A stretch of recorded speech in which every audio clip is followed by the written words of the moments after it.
Hello, hello. Good morning. Yeah, good morning. How you guys doing? All right. Looking at that clock right there. Trying to make sure that it is not past 12 because it's a big capital punishment if people say good afternoon is morning time and say good morning when it's the afternoon. People don't like that. How you guys doing? I hope everybody's okay. I hope everybody's COVID free. All right. If you do have COVID-19, don't panic. It'll go away in about 3 weeks. Yeah, 3 weeks of coughing. Anyways, I hope that's not the case. I really don't. I hope everybody's okay. You guys are young, you have your lives ahead of you.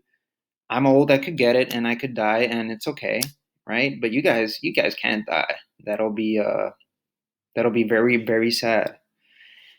Anywho, today's topic is on emotional intelligence. Okay. So let me go ahead and present the topic, okay? Everybody's looking at the screen over here. Let me go down a little bit. All right, there we go. So we have something called, okay, let me minimize that so you can see my beautiful face. All right. Uh, well, my understanding is that if you look at somebody's face and you read their lips and listen to them speak, it's much better than the audio. Because if you have audio, you're missing a couple of interesting depicting signs that will actually make you comprehend better. So that's why people like video chats instead of audio chats, right, with their phones. Okay, have you heard before about IQ? You've heard of IQ before? IQ is a concept. In Spanish is called coeficiente intelectual. In English is called intelligence coefficiency. Coefficiency? Coefficient. Jesus Christ. So, yeah, that is basically how to detect how smart you are or what is your capability and all that uh, in the intelligence kind of field, right? When we're talking about emotional intelligence, it is we call it EQ. We call it EQ, not IQ. We call it EQ. And EQ is measurable, right? You can measure how intelligent you are on the emotional aspect.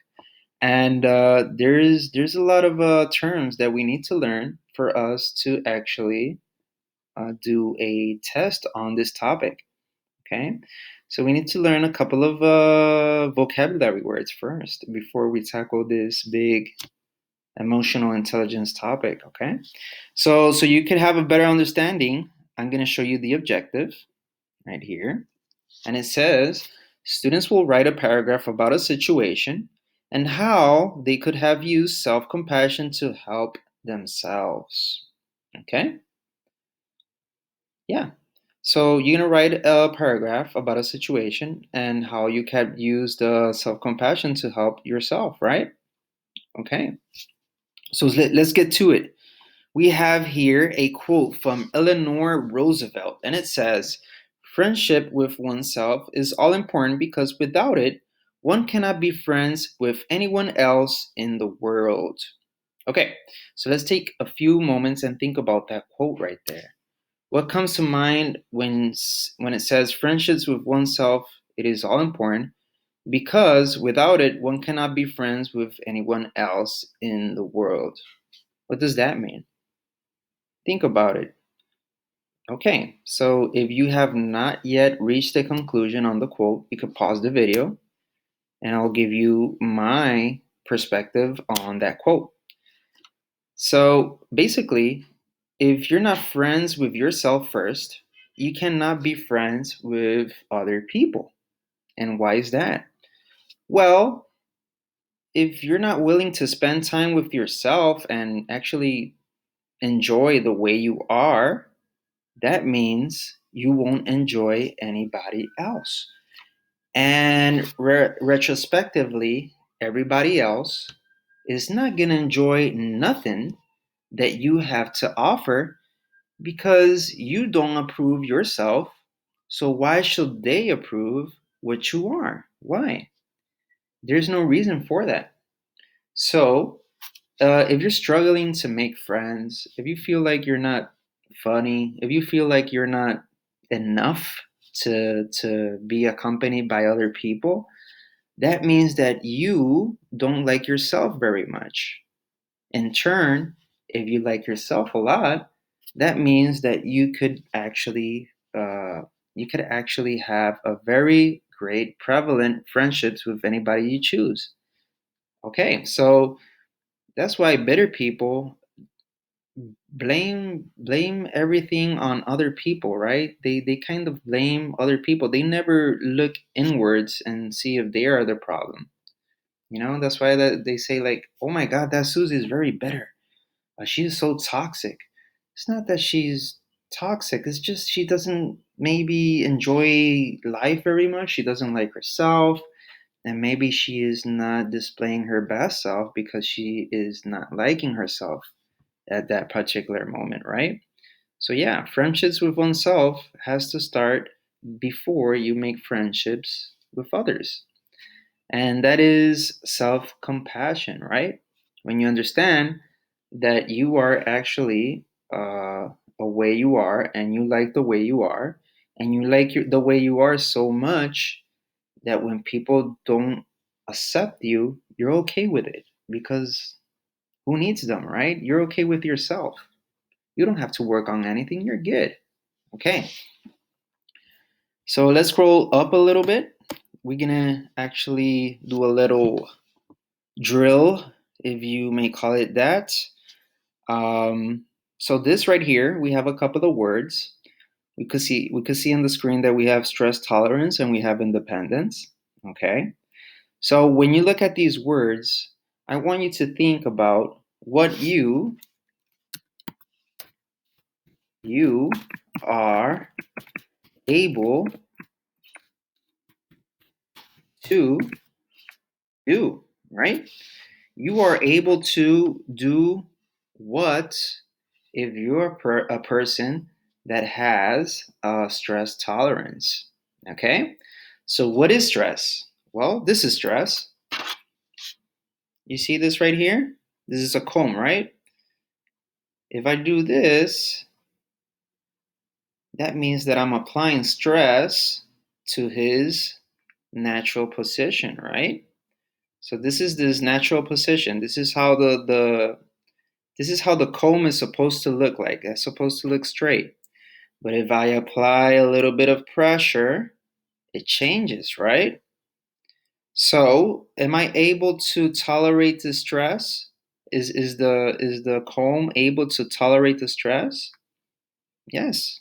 It's very good at tolerating stress because if I let it go, it returns to its original position, right? And this comb particularly is not too stress tolerant because it stays bent a little bit. So what does this mean? Are you able to bend with pressure and go back to the way you are? Well, yes, you're able to tolerate stress that way. Okay? So that is basically stress. Stress tolerance, it is just when you take a bunch of pressure, maybe from your friends or your teachers or your classmates, you see a lot of eyeballs on you, waiting for you to reply or do something important. That is a lot of stress on you, right? Are you able to withstand that stress? Because everybody goes through it, all right? Are you able to stand that stress? Yeah, I think you do. All right, so let's go to the next word, independence. Independence, that's a word that a lot of kids think they have, but are you able to be independent when time needs you the most? When in need, when you're really in need, are you able to be independent? All right. So we're gonna go over these words quick because I just want you to recognize them. Okay. Recognize the words. Then you're able to go into the definitions. All right. So just go over the words and try to apply them when you write your paragraph. Okay.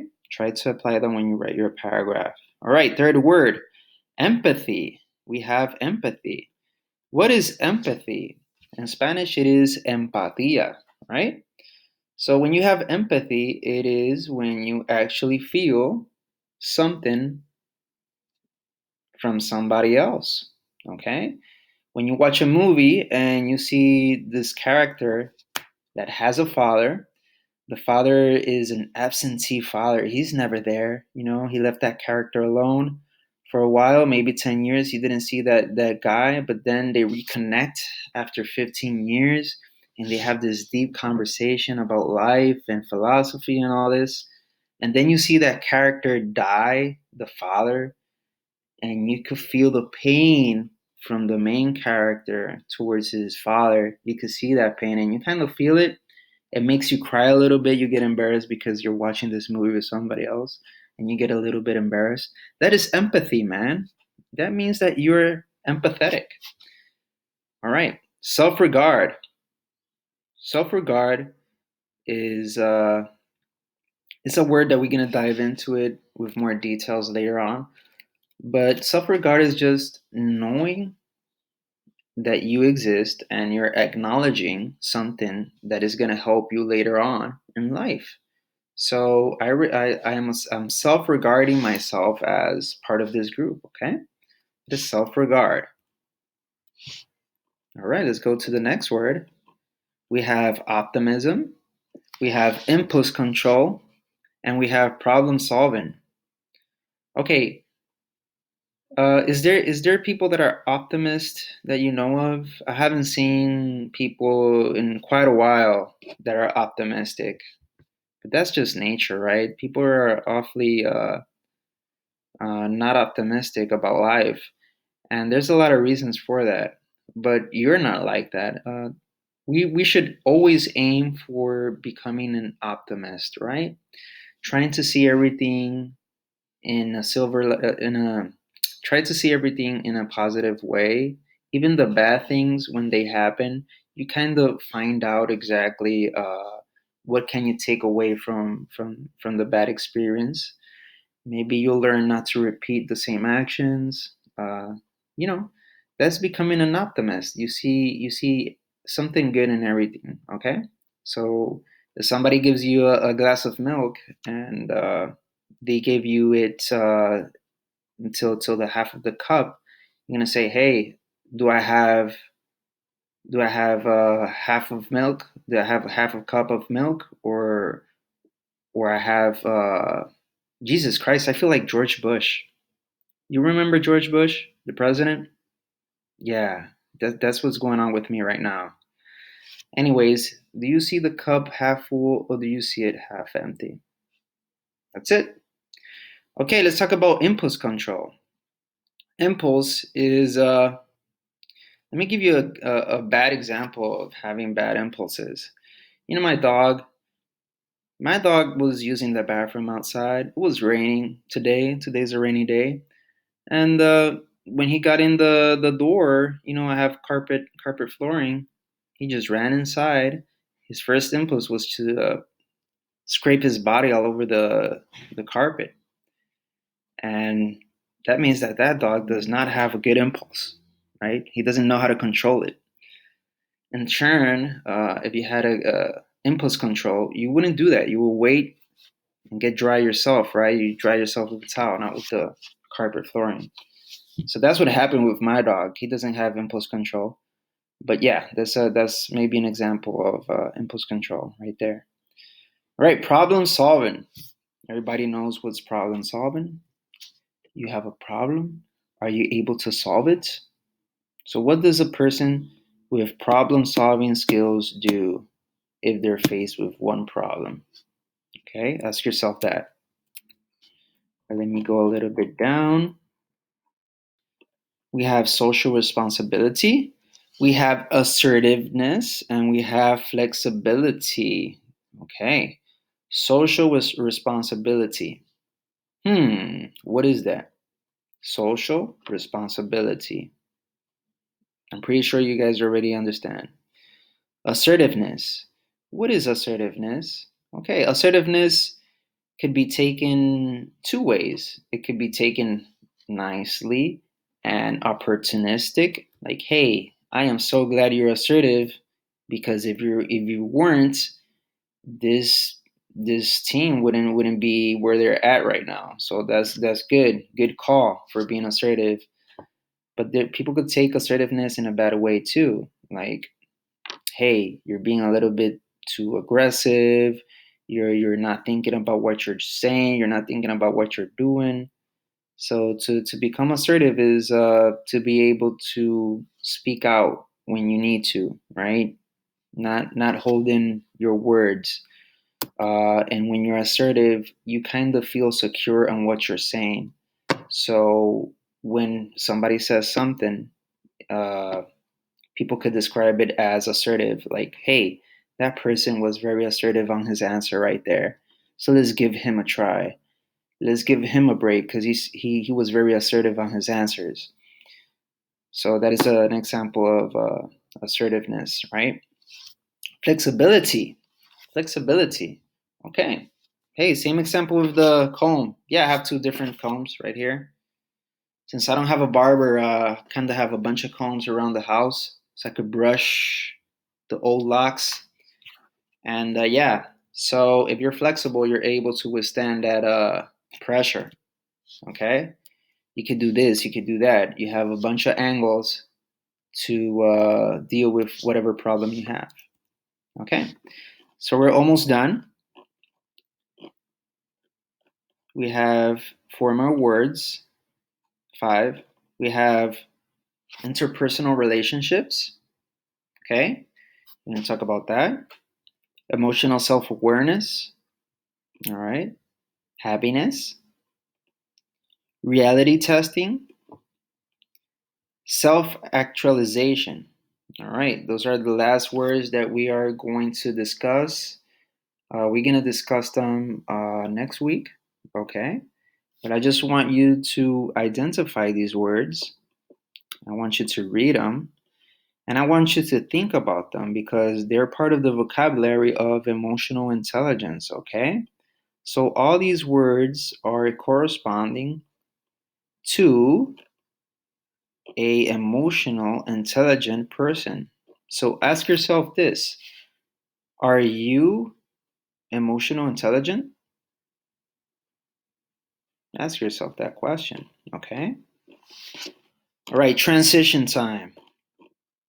We are going to go ahead and talk about the assessment, the classwork that I want you guys to do. Okay, let me close this.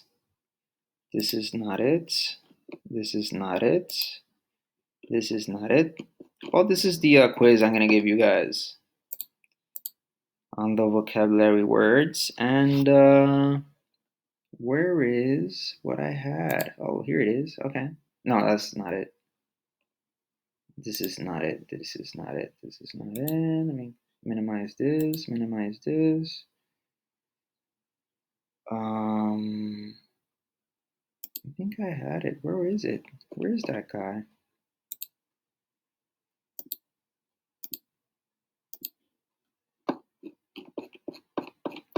Where is it? Is it here? No.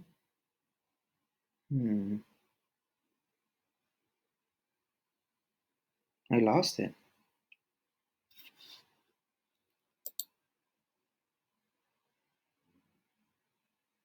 Okay, let me check someplace else.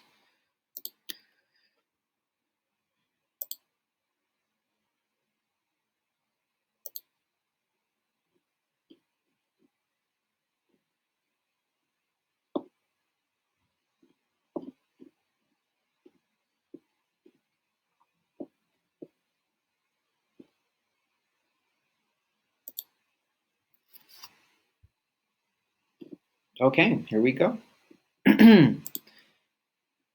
So this is the work that I want you guys to tackle today.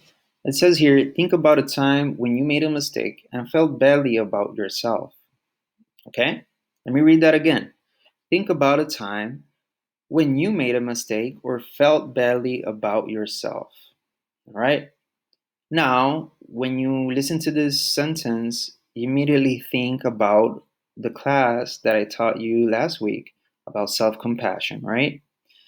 So if you apply self-compassion in almost every aspect of your life, you can immediately understand what is the problem and how can you solve it.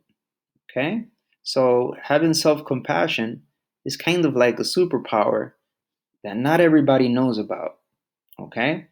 So when you think about a time when you made a mistake or felt badly about yourself, you're going to write a paragraph about the situation and how you could have used self-compassion to help you. Okay? So you're going to think about a time where you made a mistake. Okay? And you felt very bad about yourself. You're going to write about that situation and how could you have used self-compassion to help you. Okay? So I'm not sure about the examples, but it could vary from student to student because you guys have your own experiences, right? Okay, so I want you to think about the time that you made a mistake, that if you use self-compassion, you would actually handle it better. Okay? So, self-compassion, before we close today's lesson, is when you give yourself a break. All right? So, when you give yourself a break, you kind of handle things much easier because you have a perspective. And the perspective is that you are a human being that makes mistakes. And as you, a human being that makes mistakes, you have to give yourself a break because nobody's perfect and you're actually okay with you making mistakes and you love yourself, right? So if you practice self-compassion, how will you handle that situation differently? Okay? So I want you to complete this paragraph. It's not going to be long, maybe 5 or 6 sentences minimum. Okay? I don't have a rubric for this. All I need is for you to actually complete it with pretty good high school grammar. Okay? Uh, and it has to be coherent, it has to make sense. And remember, when you write, you have to write as if the other person doesn't understand anything about your story. So you have to explain it as you would explain it to a 5-year-old. Okay, so it had to be very detailed about your experience, and when the person reads it, that he is able to understand it. Okay, that's very important. All right, so that'll be it for me today. Um, I hope everybody had a nice week, safe week. We are here every day, so please, if you have any questions, if you have any concerns about other classes, go ahead and schedule a video conference and we could speak one-on-one about what is it that you're struggling at, and I'm gonna do my best to help you. Okay? So in Parkdale High School, there's a lot of people that are very willing to help you, and you have that resource. So please make use of it. All right. Okay. Am I forgetting anything else? Is there anything else that I'm forgetting? No, I think we covered everything. Okay.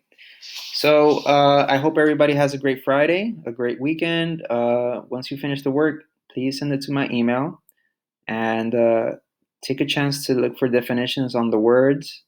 And if you have the definitions, bring it on next Friday, so we could talk about it. And once I give you the lesson, it is going to be much easier for you because you have all the definitions of emotional intelligence. All right. So this is me signing out. Thank you so much for your time and have a great weekend. Bye bye.